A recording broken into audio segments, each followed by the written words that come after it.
یہ ہے خاص پاکستانی مسلمانوں کے لیے آیت۔ اور یاد کرو اذ انتم قلیل، جب تم تھوڑی تعداد میں تھے، جیسے ہم بھی اقلیت کا خوف تھا ہمیں کہ ہم ہندوؤں کے مقابلے میں اقلیت ہیں۔ مستضعفون فی الارض، جنہیں زمین میں دبا لیا گیا تھا۔ تخافون ان یتخطفکم الناس، تمہیں اندیشہ یہ تھا کہ لوگ تمہیں اچک لے جائیں گے، اکثریت جو ہے وہ تمہیں ایکسپلائٹ کرے گی، معاشی اعتبار سے، سماجی اعتبار سے، لسانی اعتبار سے، مذہبی اعتبار سے۔ فآواکم، تو اللہ نے تمہیں پناہ کی جگہ دے دی۔ وَأَيَّدَكُم بِنَصْرِهِ، اور تمہاری مدد کی ہے، خاص تائید کی ہے اپنی خاص نصرت سے۔ وَرَزَقَكُم مِّنَ الطَّيِّبَاتِ، اور تمہیں بہترین پاکیزہ رزق عطا کیا ہے، لَعَلَّكُمْ تَشْكُرُونَ، تاکہ تم شکر کرو۔ یا ایھا الذین آمنوا لا تخونوا اللہ والرسول، اے اہل ایمان مت خیانت کرو اللہ سے اور اس کے رسول سے۔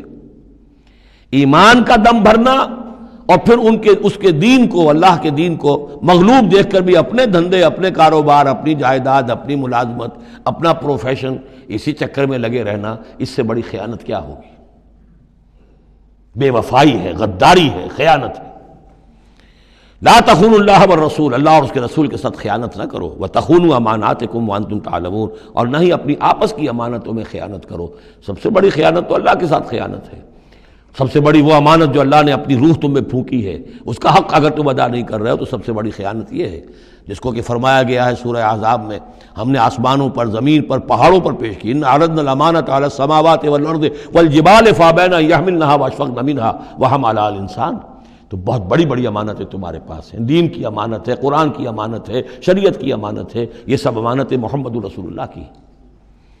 وَاعْلَمُوا أَنَّمَا أَمْوَالُكُمْ وَأَوْلَادُكُمْ فِتْنَةٌ، اور جان لو تمہاری اولاد اور تمہارے اموال تمہارے لیے فتنہ ہے۔ یہی روکتے ہیں، یہی دو بیڑیاں ہیں جو پاؤں میں پڑی رہتی ہیں، مال اور اولاد۔ اولاد کو اعلیٰ سے اعلیٰ تعلیم دلانی ہے، اس کے لیے بڑی بڑی فیسیں دینی پڑتی ہیں، اس کے لیے ظاہر بات ہے کہ اپنا ایک ایک قطرہ جو ہے پسینے کا اور خون کا لگائیں گے تو کہیں جا کر وہ ساری چیزیں فراہم ہوگی۔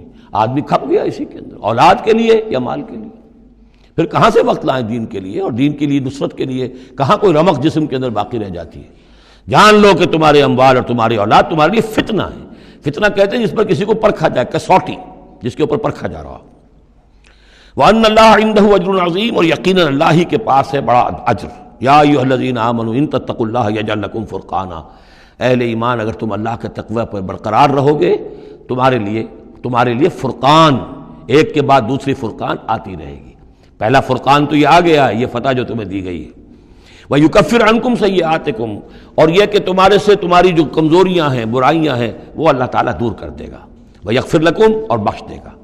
وَاللَّهُ ذُو الْفَضْلِ الْعَظِيمِ، اللہ بڑے فضل والا ہے۔ اگر کوئی شخص بہت زیادہ کمزور ہو تو وہ 115 بار یا مؤمن پڑھ کر اپنے اوپر دم کرے، انشاءاللہ صحت مند ہو۔ دوستو، اگر آپ کے پاس چھوٹے بچے ہیں تو آپ ان بچوں کے اوپر روزانہ 3 مرتبہ بسم اللہ ما شاء اللہ لا قوت الا باللہ پڑھ کر دم کر دیا کریں۔ بچے ہر طرح کی بری نظر سے محفوظ رہیں گے اور بیمار نہیں ہوں گے۔ مصطفیٰ غلاموں کی قسمتیں بدلتے، اے پروردگار مجھ کو ایسی توفیق عنایت کر کہ نماز پڑھتا رہوں اور میری اولاد کو بھی یہ توفیق بخش۔